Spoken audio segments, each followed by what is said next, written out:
According to the U.S. Treasury Department's recent data, the U.S. national debt has surpassed $30 trillion for the first time.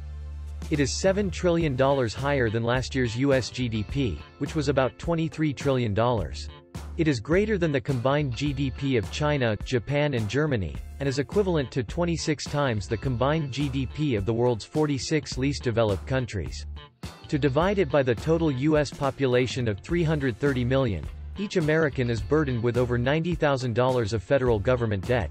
If the legal tax age is taken into account, each American taxpayer is burdened with nearly $240,000 of debt. In early 1980s, the United States became the world's largest debtor country and has remained so till this day.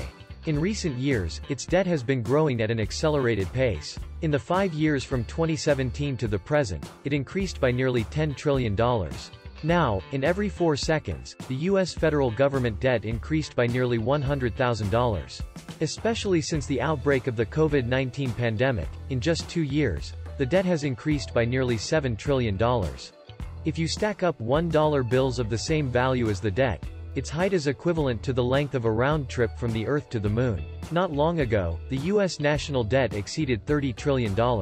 The dream of reaching the moon with $10 bills, $35 trillion, is no longer far away. According to a report by the U.S. Congressional Budget Office, the ratio of federal government debt held by the American public to GDP will increase from about 100% now to 202% in 2051. With the incessant expansion of the debt, the risk of unsustainability is increasing. This year, the Federal Reserve will raise interest rates, and every increase by 1 percentage point will push up U.S. debt service costs by $100 billion or more each year. If the U.S. were to default on its debt, it would create a huge shock for global financial markets.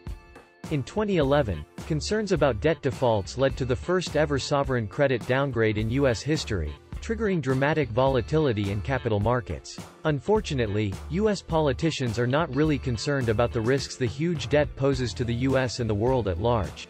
The Wall Street Journal put it accurately: it caused a flutter of headlines but merely yawns from the political class. That might have something to do with the arsonist not wanting to hang out at the scene of his fire.